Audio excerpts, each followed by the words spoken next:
Attending the World Series was a big deal to anyone who was lucky enough to get tickets. Same goes for the NASCAR races. But now hospitals are paying closer attention to those fans on the advice of the National Center for Disease Control. If you show up to one of 15 ERs, including Good Samaritan, you'll be asked a couple of special questions. Did you attend the World Series or NASCAR? And do you have any of the following conditions: respiratory tract infection, fever, diarrhea, or a rash? Those could be associated with anthrax exposure. And those questions have been asked of all ER patients in 15 Arizona hospitals since the first game of the World Series. We've tried to think like a terrorist, that if someone would want to terrorize many people at one time, that these would be perhaps logical places. So far, no one in the state has shown true signs of the disease. By no means does this mean that there was anything released during these events. Even the state health lab is testing 25 patient samples for possible anthrax. Certain hospitals, like Good Samaritan, will continue this line of questioning until November 18th. But so far, no one in Arizona has demonstrated true symptoms of anthrax. Dawn Witt, 12 News. It's shock. I mean, what do you say? Jim Liga worked for Schmidt's Jewelers for the past 3 years. It's those things that you read about, but not. It's usually it's always someone else. He closed the jewelry store yesterday after finding out Marie Schmidt had been shot and killed in an attempted carjacking. The lady was a very wonderful woman, a very just classy lady. While police are still looking for the alleged gunman, Vincent Johnson, they also have Christine Bowman in custody. Authorities believe she was driving Johnson's getaway car. Her background is strikingly different from Marie Schmidt's. I've known her since she was small. Friends say Bowman comes from a troubled family and hung out with tough crowds. She's hung out with, a lot of different people, that's all, basically. And a lot of people come and go out of there, but it's not been the most stable home, I would say. Dawn Witt, 12 News. On the 12 News Sports Tonight show, the Cardinals Stadium controversy took center stage. The players, TSA Chairman Jim Grogan, and Senator Scott Bungard. Bungard has been vocal about his disdain with the TSA, but last night, the gloves came off. Mike Bidwell told a few of us at the legislature that the Cardinals were not going to get involved in site selection process. They also said that they had nothing more than $85 million to put toward this project. Well, I'll tell you, Mike Bidwell lied to us. Grogan was quick to defend the Cardinals. From our perspective, the Cardinals have been first class. They've been stand-up people. They've done what they told us they would do. They have, at all times, followed exactly what they had promised. Mike Bidwell would not go on camera, but told us through his public relations representatives that he would not dignify Bungard's remark. And now the John F. Longcamp has asked a judge for a retrial based on the FAA ruling that called the Tempe site a hazard. The Longs say that proves the TSA has not handled things legally. They sued the TSA once, saying the process was unconstitutional, but the court sided with the TSA. But the Longs are clearly not ready to give up the legal fight yet. Dawn Witt, 12 News. They were open and scattered, and people were stepping on and over them. In 1998, Janice Doris had to sift through several people's belongings after some of her belongings were lost in a move. In a warehouse, she found these photo albums. And I picked them up, just in case, that the people that owned them didn't get there, and they were going to be destroyed as they were anyway. Now she wants to reunite the photos with the families. She tried to find them in the phone book, but had no luck. Charles and Carol Picaro were married in 1957 in Newark, New Jersey. They lived in Scottsdale for years. Charles died in 1982, Carol in 1998. The album shows a typically happy couple on their big day. They had 3 children, Renee, Laura, and Michael. They may still be in the valley, and Janice wants to get this album to them. Debbie Ross, Brenda Ross. Janice also found this album, 2 sisters, Brenda and Debbie Ross. In 1970, Brenda was 5, Debbie was 3. They would be 34 and 36 now. And we believe they also have families still living right here in the valley, and we want to get these pictures back to them. Pictures are probably the most treasured of a family's possessions. Dawn Witt, 12 News. Hi, I'm Dawn Witt. I'm with Channel 12. Could I talk to you? The Hall family won't talk to us, but 32-year-old Mark Gerna was arrested in their home last week. Gerna's facing 23 counts of sexual misconduct with minors. He was director for a time at the St. Timothy's Life Teen House. Police believe he befriended some teens, showed some of them pornographic videotapes in the church-owned building, then touched some teenage boys. Yesterday, one of the boys filed an order of protection against Gerna. Police documents show authorities feared Gerna would try to persuade victims not to cooperate with authorities. Police say they are interviewing several people, but so far, only 2 victims have been identified. Gerna would have had access to thousands of teenagers over the last several years. More than 1,500 young people attend the Life Teen program in Mesa each week. Gerna was a volunteer, so according to Catholic Church policy, no background check was done on him. The diocese says Gerna did complete a sexual misconduct seminar, but members of the church we spoke with say attending the seminar in order to volunteer at the church is not enforced. However, today the diocese told 12 News it would consider making background checks of volunteers mandatory. This in light of the arrest of church volunteer Mark Gerna. Dawn Witt, 12 News.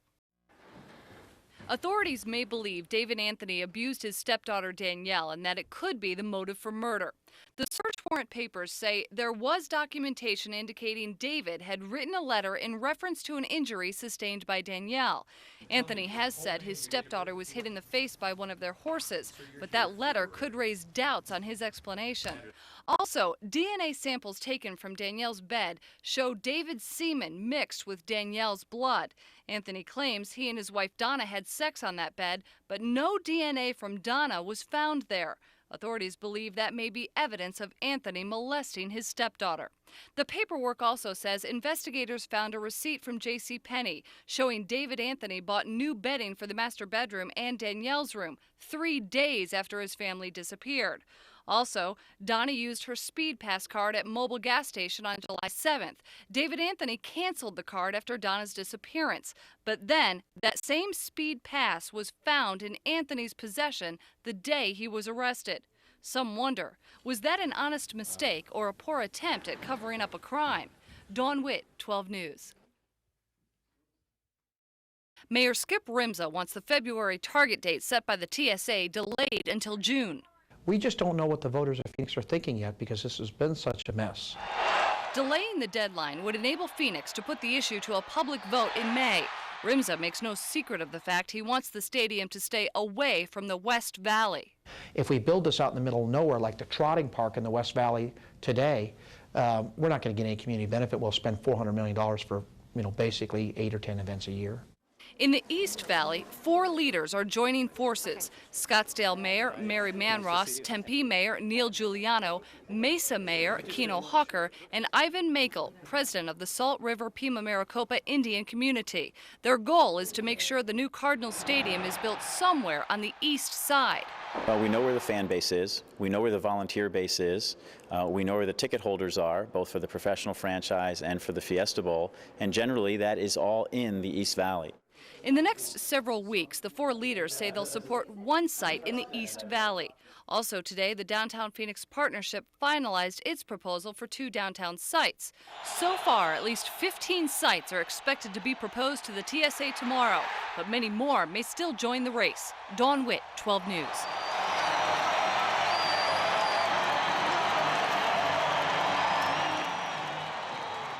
Seventh Street on the east. A final tour of the stadium sites, now 16 in all, 5 in the West Valley. Turf Paradise at 19th Avenue in Bell, 99th Avenue in Thomas, 79th Avenue in Thomas, and the 101 in Bethany Home. That's the Elman property in Glendale. I believe we're the only site that meets all of the criteria. That site is near the new Coyotes Arena. So, Mr. Bidwell, we're ready to go. And a late entry today at 91st Avenue in Glendale. There are also 2 sites in downtown Phoenix and 1 at 56th Street in Van Buren. 3 in the Gila River Indian community at Queen Creek in Maricopa, Queen Creek in I-10, and Queen Creek in McClintock, and 4 in the East Valley at I-10 in Warner, the southeast corner of the 101 and 202, Val Vista and Thomas, and 1 site on the Salt River Indian Reservation at the northeast corner of the 101 and 202, and 1 site at Fort McDowell. The next step is a public hearing Wednesday so the public can see the plans for each proposed site. And then Friday, the TSA will begin eliminating sites. And they will probably do a little bit of thinning of the sites here so that it's a more manageable number.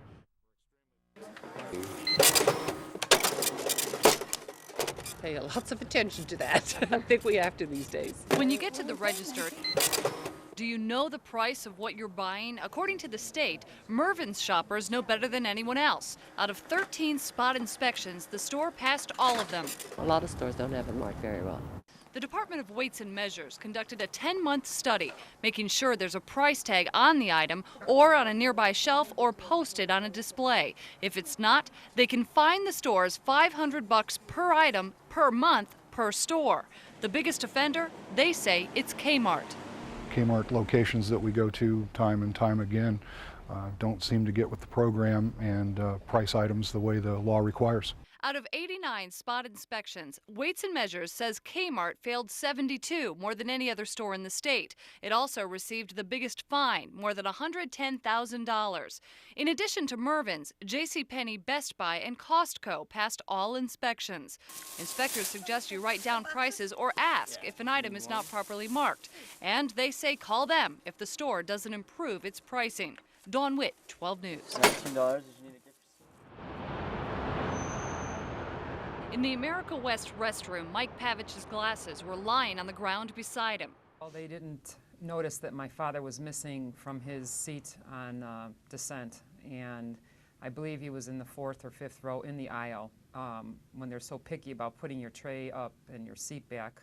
His family says Pavich had been in the bathroom unconscious for close to an hour, and no one noticed. And I can't imagine that being in the back of the plane where there are flight attendants, that they didn't hear something. Or that, you know, being back there, they didn't look and see an occupied sign as they're sitting down for their landing, for them to be safe. Mike died 7 weeks later. Now the family wants America West flight attendants to pay closer attention to passengers. If they had done that, I believe that my dad's stroke would not have been as bad as it was. So far, America West is not talking to the family. Mike's glasses have never been returned to them, and the family even had to pick up his luggage at the airport. The airline did not deliver it to them. For them to be this insensitive, not to even acknowledge us, not even to say sorry. I mean, that's all we're asking for is sorry. And when Mike's family in Chicago found out what happened and wanted to get to Phoenix fast, America West would not fly them free. They offered to cut the fare from $800 to $400. Instead, Midwest Express came through. The Pavich family says they will never fly America West again. For us, it would have been nice if America West had asked whether Dad was well or whether he was alive. That hasn't happened. He spent 4 years in the Marine Corps. He's been in the Air Force for the past 7. In September 2000, he guarded Air Force One while Clinton was visiting Phoenix. He can pretty much, if anybody can take care of himself, Jay can. Sherry Kinner knew her fiancé, Staff Sergeant Jay Lew, was being deployed after September 11th, but when the call came, he couldn't tell her where he was going. He looks great. He looks real good. This morning, the AP photo on the front page of the Trib gave Sherry hope and reassurance. There was Lew in Afghanistan with the dog he's training. I was really surprised because out of all those people that, you know, that are over there, it was just shocking to see him. Settle down now. Come on. Lew gave Sherry a German Shepherd that looks similar to the one he's with in Kandahar. This one is Trapper. Lew was able to call Sherry just 2 days ago.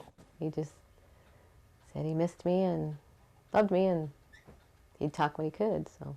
And just down the street, Lew has become a hometown hero. His picture is up inside the Circle K where he and Sherry get coffee every morning. We all are very proud of him. I'm sure the whole valley will be proud of him and are proud of him. Yes, he's a great, terrific guy. Nice personality, nice person, always has a smile on his face, has a good word for everybody. And where the Republic usually sells out, today it's the Tribune bin that's empty because everyone in this area wants to keep a copy of their friend and hero, Staff Sergeant J. Lew. Dawn Witt, 12 News. Rupert was 8 years old when his dad, Chandler police officer Jim Snediger, was killed in the line of duty. Command 87. Snediger had volunteered to be the point man, the first guy in. The suspects opened fire as Snediger opened the door to the apartment. Sergio Hernandez Martinez was the trigger man. He was shot and killed by other officers. The other two suspects, Arthur Lucero and Leroy Campbell, go to trial Tuesday. For almost 3 years, Snediger's widow, Dawn, has waited to go to trial. I don't like that word closure because it doesn't go away.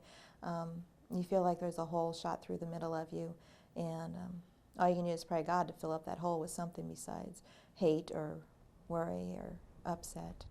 Dawn says her children, Rupert, now 10, and 9-year-old Tara, have taken their dad's death hard. The suspects took a good man.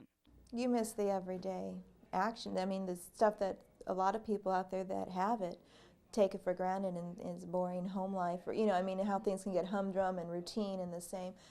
Well, you'd be surprised how much you miss that when you don't have it and how important it was. Both Rupert and Tara will be in court. They told their mom they want to see the men who police say killed their dad. They didn't feel as safe. You know, you just feel so safe when Daddy's home. And that's the one thing that they mentioned the most to me was they just can't sleep. They don't feel safe without Daddy. Though Dawn says no punishment can fit the crime, she says she hopes the men, known gang members, get the toughest sentence possible. It's so much more than just prosecuting the murderers of Jim. You're setting a case precedence. You're setting precedents where they're going to either use the results of this to defend cop killers or to prosecute cop killers. Dawn Witt, 12 News. The Valley's public smokers are becoming an endangered species. Mesa, Gilbert, and Surprise have already banned smoking in most public places. The Goodyear City Council is also considering a similar ordinance, and Tempe residents will vote on a public smoking ban in May. I'm all for it because I don't like smoke and cigarettes are bad for you. I think that people should be allowed to if they want to. I mean, if you don't want to be around it, sit in the non-smoking section. I'm a smoker, I guess I'd be against it. Right. Someone told me I couldn't smoke. In 1996, Mesa became the first Valley city to pass a smoking ordinance which bans smoking in all restaurants, most bars, and bowling alleys. It seems to work because there's an ample number of places that allow smoking, and for those who choose not to, there's the ordinance. An effort by local health officials and business groups to craft a regional anti-smoking ban failed last month after the city of Phoenix failed to get on board. Dawn Witt, 12 News. The fact that they're waiting seems to me to indicate that the charges, that the evidence just isn't there. Criminal defense attorney Mike Black has been watching the Shaun Cooney case unfold in the news. He says the blood alcohol results show Cooney was legally drunk, but he says it doesn't prove Cooney was negligent or reckless. Black says prosecutors will also consider the blood alcohol level of victim Chris Cardona after his body is recovered. It may be some indication that he might have been complicit in his own death. A jury could take that into consideration in determining whether Shaun was negligent or reckless. If there are swimmers out on the beach and he is going 30 miles an hour, you know, weaving in and out among swimmers and hits somebody and kills them, that would be a manslaughter, perhaps a second-degree murder. But you don't have that here. Cooney is also high profile, married to 12 News anchor Lynn Sue Cooney. Black says Cooney's status could help his case by forcing investigators to take their time, but hurt it by playing the case out in the media. And what about the victim's family? After the memorial service, Sam Cardona told reporters he did not blame Shaun Cooney. We do not hold Shaun responsible at all. It was just a freak accident. It's a sound some find irritating, but it's a sound that could give you the seconds necessary to save your life. Glendale Fire Department was in this particular neighborhood because of Thursday's deadly fire. Immediately, we wanted to target this area solely because of the tragedy was just a few feet away. A mother and one child were able to escape. The father ran back into the burning apartment to get his baby son. Neither of them made it out. That fire started near the living room, but the cause is still unknown. We actually burned one firefighter in there. He burned his ears fairly well. Just as they were making an interior attack, the fire kind of flashed over a little bit on them, and it got really, really, really hot. The apartment is small, like most of them in this neighborhood, and firefighters wanted to make sure smoke detectors were working. If there wasn't one, they installed one free, and they talked to residents about their escape plan. Jessica and Marcella said they would crawl along the floor to the door, touch the door to see if it's hot, and if it's not, they said they'd get out that way. She said if it's hot, then they would exit through the window, which is exactly what we're teaching, and we're trying to get that to the children. So obviously they've had some fire safety education in the school systems, and that's a very good thing. Perfecto. The victim's sister was at the burned apartment, still in shock, but she wanted to personally thank the firefighters who risked their lives trying to save her family. Dawn Witt, 12 News. There was a lady, there was my mom. Alejandra's mother was arrested at Sky Harbor in Operation Tarmac. She's accused of using a false Social Security card to get a job at the airport. She had access to secure areas, which prompted authorities to take a closer look, especially since September 11th and the access terrorists gained. Alejandra's mom was a cleaning lady supporting a family of 5. She cleaned the airplanes. She just do that. She don't know that she have access to the security points. She don't know that. The airport don't never explain to my mom that she have access to the security points. Alejandra's mom worked at Sky Harbor for 6 years and has been in America illegally for 12. But Alejandra says she's no terrorist. She never get a ticket for speech. She never nothing. She just a good person. She's a very good person. Elias Bermudez doesn't blame the federal government for cracking down on false ID, but he says in the interest of national security, the government arrested people who are struggling to survive, and he hopes this incident will change laws. People are undocumented because they do not have the legal mechanism whereby to become documented. And these people come here to clean up toilets, to clean up airplanes, and that's all they want to do. Some people, like Alejandra's mother, could be allowed to stay since she's been here in America for more than 10 years. But several of the people arrested could be sent back to Mexico. Dawn Witt, 12 News. In the Catholic Sun newspaper, Phoenix Bishop Thomas OBrien admitted the church was financially supporting Father Lehman, a priest convicted of sexual abuse, by paying for his apartment, his health care, and his counseling. He also writes young people need to be protected in the church, something he told 12 News in an exclusive interview yesterday. But many Catholics and non-Catholics alike say the church needs to get tougher. I think that they're going to have to take a harder stand on it if they're going to save face with the image of the church. But some do feel the church is trying. Like everything else, I think the church is full of human beings that make mistakes, and I think they're trying to take the right sort of stance. Bishop OBrien would not commit to adopting a zero-tolerance policy in the church. I will discuss it after we get some feeling from the bishops, and so we'll see. We'll see. Could you talk more about just your position that's my statement. Okay, thank you. And that avoidance upsets some people. He should address it. If he wants to try and, set an example or, say something, he needs to say something, not just ignore it. In his letter, OBrien also says many Catholics are not wavering in their faith in spite of the problems in the church, and some did agree with that. Dawn Witt, 12 News. We worked all these years so that we don't count nickels. And now we're counting pennies. Ann and Joe invested their life savings in the Arizona Baptist Foundation. Arthur Anderson was the foundation's auditor. That was one of the reasons the couple felt good about their investment. In the literature, it was told to us that the auditing was done by one of the leading accounting firms, Arthur Anderson, and that they never had a loss in 50 years. So we just felt so secure because of the auditing. But Ann and Joe and 13,000 other Arizonans lost everything they invested. Arthur Anderson was accused of mishandling the money for the personal gain of some auditors. I'm a 2-time cancer survivor, and I'm working 6 days a week just so that we can live to survive. We're not living very well, as we should have. We counted on that savings to supplement our income.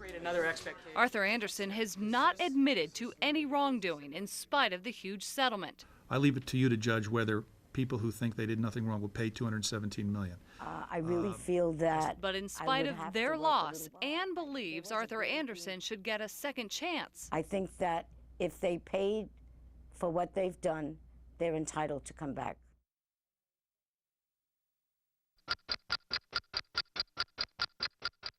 They call it 3-minute dating. 3 minutes. That's not even enough time for even a martini, a beer, or even a smoke. But it may be enough time to find your next love. You ready? Get set, go.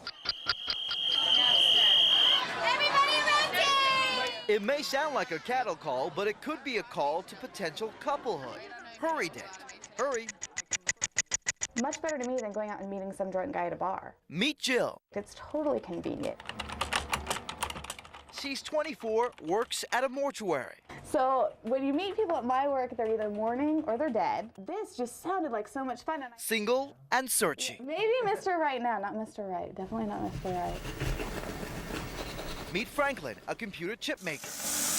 Round one was not successful. This is his second time around. Yeah, it's been a while since I've had a date. Looking for love and looking for someone to fill his empty Chandler home. I have no sense of decoration, so I'm hoping to find someone who does. Tonight, they are minutes away from 3 minutes of dating. It's probably not enough time to know if you want to marry somebody, but it's enough time to know if you might want to go out with them again. 20 guys rotating. Did you say Ireland? 20 girls sitting. That's awesome. 3 minutes each. You're Mark, I'm Jill. Jill fires away. Do you pick your nose when you drive? And if you do, where do you flick it? Some interested. Some not so much. They mark down the ones they like, hoping they mark them down too. Okay, now that the ring around is done, so is the night. The next thing is the email. Emails show who they made a connection with. Jill got 4 matches. I was surprised that there was 4 hits on there. Franklin got 1. Number 9, Tammy. 3 minutes is definitely too long for some people and not long enough for others. In Phoenix, I'm Miguel Medina, 12 News.